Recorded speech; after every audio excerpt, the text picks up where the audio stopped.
మీ business ఏదైనా మీ ఊర్లో promotion చేయాలంటే అది సుమన్ టీవీతోనే సాధ్యం. ఇప్పుడే సంప్రదించండి.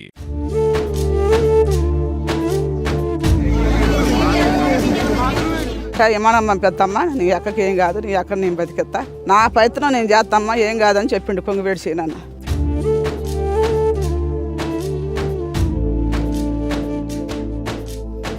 ఫోన్ చేసి మాట్లాడుతున్నాం కానీ ఎవరు వచ్చి రక్షించే పరిస్థితి లేదు. ఎందుకంటే అంత పెద్ద ఓవర్ఫ్లో ఉంది. దాదాపుగా 10 అడుగుల పైన వస్తుంది సార్ అది ఫ్లడ్.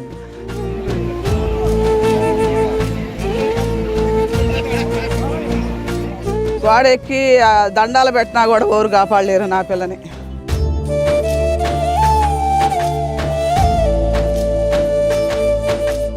దాదాపుగా వాళ్ళు తన ప్రాణాలతోని 8 గంటలన్నర పోరాడాడు సార్. వాళ్ళు తను రక్షిస్తారేమో, ఎవరైనా వచ్చి కాపాడతారేమో అని.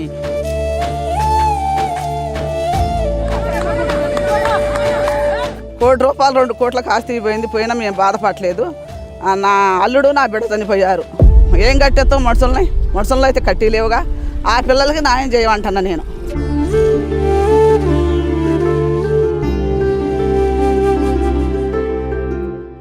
Welcome to Suman TV. నేను విజయ్. ఈ వీడియోని స్కిప్ చేయకుండా, పాస్ చేయకుండా కంటిన్యూగా చూడండి.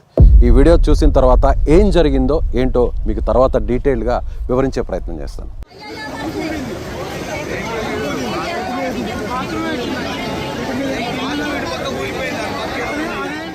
ఎస్, వీడియో చూశారుగా. ఒక బిల్డింగ్ మీద వరద ఉధృతిలో 3 వ్యక్తులు ఆ బిల్డింగ్ మీద ఎక్కి తమ ప్రాణాలను కాపాడుకునేటువంటి ప్రయత్నం చేశారు. బిల్డింగ్ కూలిపోయింది. ఒక గోడ మాత్రం 6 గంటల నుంచి 5 గంటల వరకు ఆ గోడ అలాగే ఉంది. ఆ గోడ మీదే కొన్ని గంటల పాటు వారు ప్రాణాలను కాపాడుకోవడానికి ఆర్తనాదాలు చేస్తూ వచ్చారు. దురదృష్టవశాత్తు ఒక్కసారిగా ఆ బిల్డింగ్ పూర్తిగా స్మాష్ అయిపోయింది. 3 వ్యక్తులు కొట్టుకుపోయారు. అందులో యాకూబ్ అనేటువంటి కుటుంబ యజమాని, అతని భార్య సైదాబి చనిపోయారు. కుమారుడు షరీఫ్ మాత్రం వరదలో కొట్టుకుపోయి అదృష్టవశాత్తు రెస్క్యూ టీమ్, అక్కడ స్థానికంగా ఉన్నటువంటి పోలీసులు, యువకుల సహకారంతో ప్రాణాలతో బయటపడ్డాడు. వరద నీటిలో కొట్టుకొస్తున్నటువంటి వ్యక్తిని తాళ్ళు వేసి పట్టుకొని కాపాడినటువంటి దృశ్యాలు ఇప్పుడు మీరు చూశారు కదా. అసలు ఏంటి దానికి సంబంధించినటువంటి డీటెయిల్స్ మీకు వివరిస్తాను.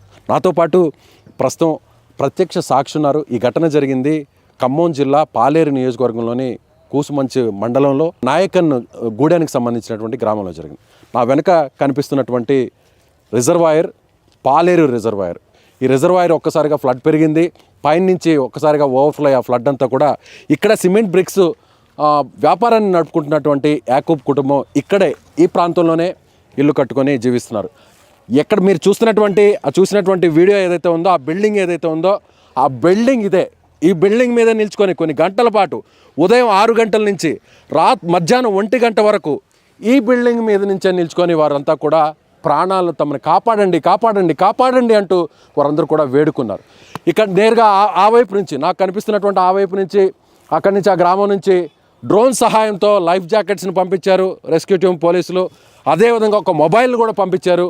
మొబైల్ తీసుకున్న తర్వాత నేరుగా ఎవరైతే ఆ మహిళ ఉన్నారో, అలాగే చనిపోయినటువంటి మహిళ వ్యక్తి ఉన్నారో యాకూబు, వారిద్దరు కూడా స్వయంగా మంత్రి పొంగులేటి శ్రీనివాసరెడ్డితో ఫోన్లో మాట్లాడారు.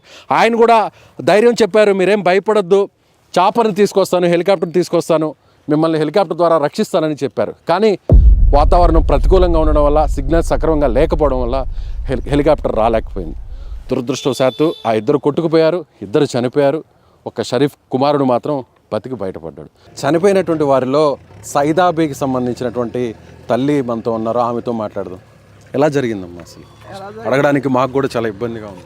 వరద వచ్చిందంటయ్యా, వాళ్ళు చూసుకోలేదు. నైటే వచ్చింది అనుకోలేదు. వరద చుట్టూ గమ్మింది. ఎవరు కాపాడే పైకి ఎక్కారు, రేకులు ఎక్కింది. ఆపరేషన్ చేయించి 4 రోజులు కూడా కాదు, 20 రోజులైంది నా బిడ్డకి, సైదాబీకి. 20 రోజులు అవి కూడా పైకి పాయింట్ వేసుకొని అది వేసుకొని పైకి ఎక్కారు. తల్లి ముగ్గురు 8 గంటలు ఉండారంటయ్యా పైన రేకుల మీద. గోడ ఎక్కి దండాలు పెట్టినా కూడా ఎవరు కాపాడలేరు నా పిల్లని. ఆయనకు ఫోన్ చేసినాం. మాది ఖమ్మం. మా బిడ్డ జానిబి కొంగవేడి సీనన్నకు ఫోన్ చేసింది. పెద్ద వాళ్ళకన్నా చేస్తే విమానం పంపిస్తే నా అక్క బతికింది. 2 అక్క చెల్లెళ్ళు, కొడుకులు లేరు, 2 బిడ్డలు. ఆ బిడ్డకు మొగుడు చచ్చిండు, ఏనా చచ్చిపోయిండు. ఆ సీనన్న విమానం పంపిస్తే నా బిడ్డ, నా అల్లుడు బతుకుడేమని నా చిన్న బిడ్డ ప్రయత్నం చేసింది లేదు, అన్ని ప్రయత్నాలు చేసింది. అన్నాడంట, విమానం పంపిస్తామ్మా, నీ అక్కకి ఏం కాదు, నీ అక్కడ నేను బతికెత్తా, నా ప్రయత్నం నేను చేస్తామ్మా, ఏం కాదని చెప్పిండు కొంగవేడి సీనన్న. చెప్పి మనం సౌకర్యట్లేదమ్మా, నువ్వు మాట్లాడు సైదాబి నేను కాపాడుతామ్మా అని చెప్పిండంట. నా బిడ్డ మాట్లాడిందంట. మాట్లాడిన కూసేపటికి కూలిపోయింది, ఇల్లు దశమైపోయిందంట. అన్న నేను అయిపోయింది అన్న నా పని అన్నదంట. అయ్యో బిడ్డ నేను కాపాడలేకపోయిన బిడ్డ. 8 గంటల సేపు గోళ్ళ మీద అటు ఇటు ఇది 3 మనుషులు తిరిగారంట. ఓరు కాపాడలన్న. అంటే మంత్రి గారికి పొంగులేటి శ్రీనివాసరెడ్డి గారికి అక్కడి నుంచే చనిపోయినటువంటి మీ కూతురు ఫోన్ చేసి మాట్లాడారా నేరుగా? మాట్లాడింది. లైన్లో ఉండి లైన్లో కలిపిస్తే నా బిడ్డ పైనుండే మాట్లాడిందంట. నేను వచ్చి కూడా అదే మాట్లాడు. మధ్యలో ఉండి బిల్డింగ్ పైనుంచి గోడ మీద ఉండి వాన్లో దడుచుకుంటా మాట్లాడిందంట పిల్ల. నిన్న కూడా అది కూడా చెప్పినాక మాట్లాడింది. నాకు బాధ అనిపించింది, నేను కాపాడలేకపోయినా అన్నాడు. నిన్న కొంగవేటి సీనా నీడికి వచ్చిండు, పీనెక్కాడికి నా అల్లుడి కాడికి వచ్చిండు. వచ్చి ఏమన్నాడు, నేను న్యాయం చేస్తా, నేను బతికించుకోలేకపోయినా నాకు బాధ ఉంది, నాకు తల్లిదండ్రులు లేరు, మీకు తల్లిదండ్రులు లేరు కాబట్టి నా పిల్లలాగా నేను చూసుకుంటా, 4 లక్షల డబ్బులు ఎత్తా, 1 కోటి రూపాయలు 2 కోట్లకు ఆస్తి పోయినా మేము బాధపడలేదు. నా అల్లుడు నా బిడ్డ చనిపోయారు, ఏం కట్టేస్తాం మనుషులను అయితే కట్టిలేవుగా. ఆ పిల్లలకి న్యాయం చేయమంటున్నా నేను. వాళ్ళకి గవర్నమెంట్ జాబు వాళ్ళకు ఒక ఇల్లు కట్టియాల, నా కోరిక అది. ఆ న్యాయం అప్పటి వరకు ప్రభుత్వం మీరు అనుకున్నట్టుగా మీరు కోరుతున్నట్టుగా ఖచ్చితంగా అలాంటి సహాయం చేయాలని మేము కూడా సుమన్ టీవీ తరపున కోరుతున్నాం. అప్పటి వరకు ఆ కుటుంబం ఆర్థికంగా కానీ లేదంటే ఎంతో సంతోషంగా ఉంటూ వచ్చిందా మీ కూతురు కుటుంబం? సంతోషంగానే బతికారు. వాళ్ళది ఈ ఊరు కరకాయలు కూడా వచ్చి 20 సంవత్సరాలు దాటింది. ఈ చోట్లోకి వచ్చి 3 సంవత్సరాలు మంచిగానే బతుకుతున్నారు. అప్పు చేసుకున్నా కంపెనీ నడిపించుకుంటున్నారు, పిల్లలను చదివించుకుంటున్నారు, వాళ్ళ పోషణ వాళ్ళు ఉంటున్నారు, ఒకళ్ళకి ఎదురు చూడకుండా. ఇద్దరు ఇట్లా అన్యాయం అయిపోయారు. ఏం చేయమంట? ఏం జరిగిందండి ఒకసారి డీటెయిల్గా చెప్పగలరు? ఇది ఎర్లీ మార్నింగ్ అసలు షాకింగ్ న్యూస్ సార్. ఏంటంటే మేము అప్పటికి 6 అయింది. 6 లేవగానే ఇట్లా యాకూబు మన క్లాస్మేట్స్ సార్, మేము SSC 91 బ్యాచ్ క్లాస్మేట్స్ అనమాట. ఇట్లా మీ క్లాస్మేట్స్ అలా ఇల్లు చుట్టుముట్టింది, మొత్తం వాటర్ వచ్చేసినాయి అనగానే మేము వచ్చి చూసే వరకు అప్పుడు 3 కూడా బిల్డింగ్ మీద ఉన్నారు. యాకూబు భార్య, అతని చిన్న కొడుకు బిల్డింగ్ మీద ఉండి, అంటే అది రేకుల ఇల్లు సార్, 1 సైడ్ రేకుల ఇల్లు, దాని మీద ఉన్నారు. ఉండి ఎవరు వచ్చి కాపాడే పరిస్థితి లేదు. ఎందుకంటే అంత పెద్ద ఫ్లడ్ ఎప్పుడూ రాలే. మేము ఇక్కడ నివాసిని నాయకుడు మాది, మేము పెద్దవాళ్ళని తెలుసుకున్నప్పుడు కూడా దాదాపుగా 70-80 సంవత్సరాల నుంచి కూడా ఇంతవరకు అది అంత పెద్ద ఫ్లడ్ రాలేదని చెప్పారు సార్. అంత పెద్ద ఫ్లడ్ రావడంతో మార్నింగ్ 5:30కే వాళ్ళు పైకి ఎక్కారు. ప్రాణాలు రక్షించుకోవడానికి ఎక్కారు. బయట వాళ్ళని ఫోన్లు చేసి మాట్లాడుతున్నాం కానీ ఎవరు వచ్చి రక్షించే పరిస్థితి లేదు. ఎందుకంటే అంత పెద్ద ఓవర్ఫ్లో ఉంది. దాదాపుగా 10 అడుగుల పైన వస్తుంది సార్ ఆ ఫ్లడ్. వాళ్ళ ఇంటి మీద ఉంటే దాదాపుగా వాళ్ళ కాళ్ళ దగ్గర కూడా వచ్చిన పరిస్థితి. ఆ వీడియోలో కూడా ఫస్ట్ ఒక గోడ కూలిపోతుంది, ఒక బిల్డింగ్ మొత్తం కొలాప్స్ అవుతుంది, ఒక గోడ మాత్రమే కొన్ని గంటల పాటు ఉంది, ఆ గోడ మీద నిల్చుకొని ఉన్నారు. అది మీరు చూస్తున్నారు కదా, అది ఏంటి దాని గురించి చెప్తారా? అయితే ఆ గోడ పడిపోతున్నప్పుడు వాళ్ళు ఇటు చివరికి వచ్చారు సార్. చివరికి వచ్చి ఒకటే గోడ మిగిలింది. అది దాదాపుగా ఆ గోడ 3.5 గంటలు ఉంది సార్. అసలు మేము అప్పుడే పడిపోయారు అనుకున్నాం అందరం. ఇక 3.5 గంటలు ఉంది. మన ప్రయత్నం చేస్తూ ఇక ఏంటంటే ఆ అధికారులకు చెప్తే వాళ్ళు పంపించారు. రెస్క్యూ టీం వచ్చింది కానీ ఓవర్ఫ్లో ఉండటం వల్ల కాపాడే పరిస్థితి లేదు. వాళ్ళు చేతులు ఎత్తేస్తారు, ఏం చేయలేని పరిస్థితి సార్ అని వాళ్ళు చెప్పారు. అయితే ఇక మన పెస్టిసైడ్స్ డ్రోన్ ఉంటుంది కదా సార్, ఆ డ్రోన్ ద్వారా జాకెట్స్ పంపిస్తే జాకెట్స్ వేసుకున్నారు. సరే జాకెట్స్ వేసుకొని నీళ్ళలో పడిపోయినా లైఫ్ వస్తారని ప్రయత్నం చేశాము. కానీ గోడ చివరికి పడిపోయేంత వరకు కూడా గోడ మీదే ఉన్నారు. చివరికి పడిపోయిన తర్వాత నీళ్ళలో పడగానే ఆల్రెడీ వీళ్ళు నీళ్ళల్లో ఎప్పుడైతే పడతారనుకున్నామో అప్పటికే హైవే దగ్గరికి దాదాపుగా 1 కిలోమీటర్ పైన ఉంది సార్. ఇది ఇక్కడ నుంచి యువకుడిని కాపాడినటువంటి ప్లేస్ దాదాపు 1 కిలోమీటర్ పైన ఉంటుంది. అంత దూరం కూడా వెళ్ళి అక్కడ ఆల్రెడీ అందరూ అంటే పోలీస్ వాళ్ళు కానివ్వండి, ఇక్కడ ఉన్న యువకులు కానివ్వండి, ఎందుకంటే ఇది అంతా పాలేరు వరద ప్రాంతం కాబట్టి ఇక్కడ జాలర్లు కూడా బాగా ఉన్నారు సార్. వాళ్ళు ఏదైనా ప్రమాదం జరిగినప్పుడు ఖచ్చితంగా సహాయం చేస్తారు. వాళ్ళందరూ కూడా వచ్చేసి అక్కడ అందరం రెడీగా ఉన్నాము. రాగానే ఆ వరదలో పడి బాబు వచ్చిన తర్వాత బాబుని ఒకేసారి పట్టేసుకొని పైకి లాగేశారు. బాబుని రక్షించాం. అయితే బాబుని అక్కడ అడిగితే ఏమన్నాడంటే, మరి అమ్మ నాన్న ఏరినానా అంటే, వెనకాల ఉన్నారు అంకుల్, చెట్టును పట్టుకొని ఉన్నారు వాళ్ళు, వెనకాల ఉన్నారంటే మేమేమనుకున్నామంటే చెట్టు పట్టుకొని ఉన్నారు కదా, చెట్టును ఎక్కుతారేమో, చెట్టు దగ్గర ఆగుతారా అనుకున్నాం. కానీ దురదృష్టవశాస్తు ఏంటంటే లైఫ్ జాకెట్స్ ఉత్తగా ఎంటీగా 2 వచ్చాయి. ఇక అప్పుడే అనుకున్నాము ఎంటీ జాకెట్స్ రాగానే వీళ్ళు వరదలో కొట్టుకుపోయి ఉంటారు అని అనుకున్నాము. చాలా బాధపడ్డ పరిస్థితి సార్. ఎందుకంటే కళ్ళ ముందు 3 ప్రాణాలు పోతాయి అనేది అసలు ఊహించని పరిస్థితి అనమాట. చాలా కష్టపడ్డాడు యాకూబు. చాలా రెక్కల కష్టం మీద ఇక్కడ వాళ్ళది మోతే మండలం కరకాయగూడెం విలేజ్.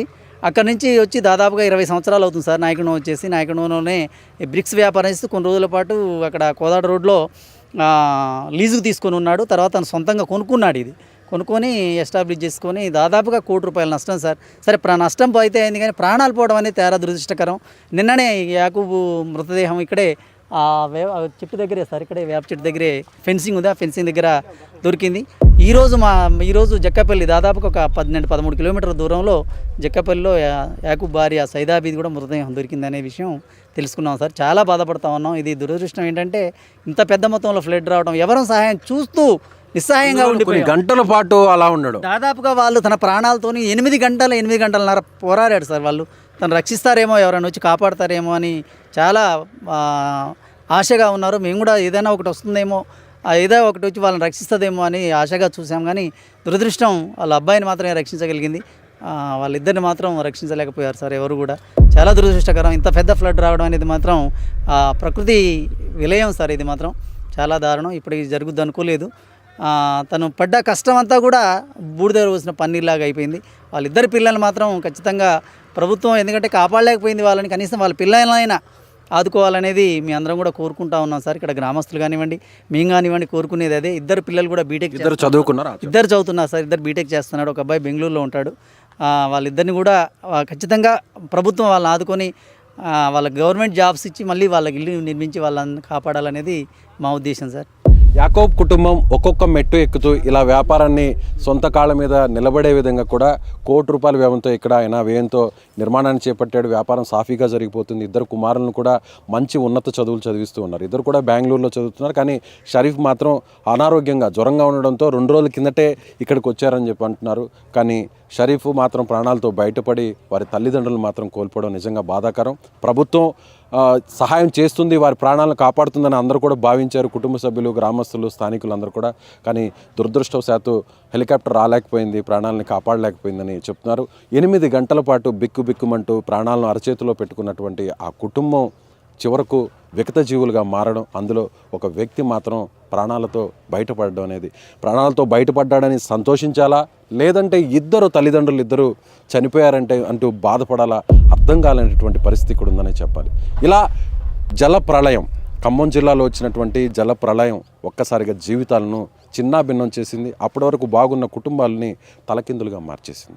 ఏమంటారు, ఇక్కడ కాలువ ఉంటాయి కదా, ఆ గేట్స్ ఎప్పుడైనా వాటర్ పెరిగినప్పుడు పడిపోతాయి ఆటోమేటిక్గా. అలాంటిది ఈ సంవత్సరం ఏం చేశారంటే వాటిని వైండింగ్ చేశారు, వెల్డింగ్ చేశారు పడకోకుండా. దానివల్ల మామూలుగా అయితే ఎప్పుడైనా అడ్డుపోతుంది అనమాట. అలాంటిది ఇప్పుడు ఇల్లులు, ఈ పొలము, ఇది మాకు ఎప్పుడు రాలేదు. మా ఊళ్ళో, మాది ఇక్కడే పక్కన ఇల్లు, మాకు ఎప్పుడు రాలేదు. ఇదంతా గవర్నమెంట్ వైఫల్యము. రెవెన్యూ సంబంధించిన డిపార్ట్మెంట్ వాళ్ళు తప్పు చేశారు, వాళ్ళ తప్పది. ఇప్పుడు పాపం ఇతనికి ఈ ఇద్దరు పిల్లలు ఉన్నారు, ₹1 కోటి నష్టం వచ్చింది. వీళ్ళదంటే ఏమో అతను బిజినెస్ మ్యాన్ తెలియదు, కనీసానికి ఎదనకన్నా న్యాయం చేయాలి. ఇద్దరు చనిపోయారు కాబట్టి, తల్లిదండ్రులు ఇద్దరు చనిపోయారు. పిల్లలు చిన్నపిల్లలు, ఎంత 22 సంవత్సరాల పిల్లలు, వాళ్ళకి ₹1 కోటి నష్టం వచ్చింది. అది ఏ విధంగా పూర్తి చేస్తారో చేయాలి. అది ఎందుకంటే ఇది గవర్నమెంట్ తప్పు, అది ప్రభుత్వ ఉద్యోగులు తప్పు చేశారు అక్కడ. అది వెల్డింగ్ చేయడం వల్ల ఇటు వచ్చింది. ఇంకా ఇలానే ఇంకా ఊరు ఉంటుంది అనుకోండి, దీని వెనకాల ఊరంతా కూడా పోయేది వాళ్ళ మిస్టేక్ వల్ల.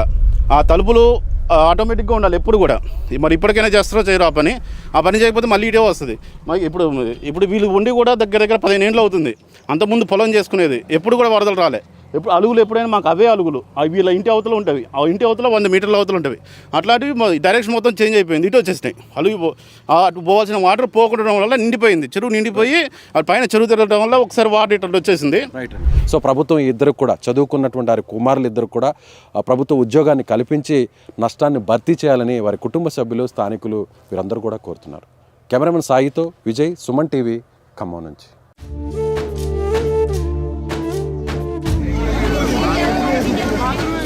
ఏమనమ్మా పెద్దమ్మ, నీ అక్కకి ఏం కాదు, నీ అక్కడ నేను బతికెత్తా, నా ప్రయత్నం నేను చేస్తామ్మా, ఏం కాదని చెప్పిండు పొంగివేడిసి. నన్ను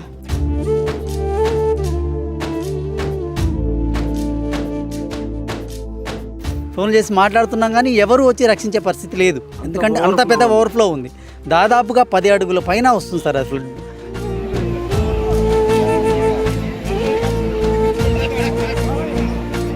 గోడెక్కి దండాలు పెట్టినా కూడా ఎవరు కాపాడలేరు నా పిల్లని.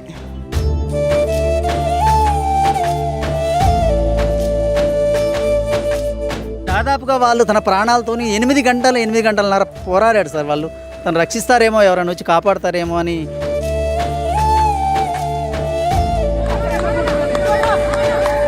₹1 కోటి 2 కోట్లకు ఆస్తి పోయింది, పోయినా మేము బాధపడలేదు. నా అల్లుడు నా బిడ్డ చనిపోయారు. ఏం కట్టేస్తాం మనుషులని అయితే కట్టిలేవుగా.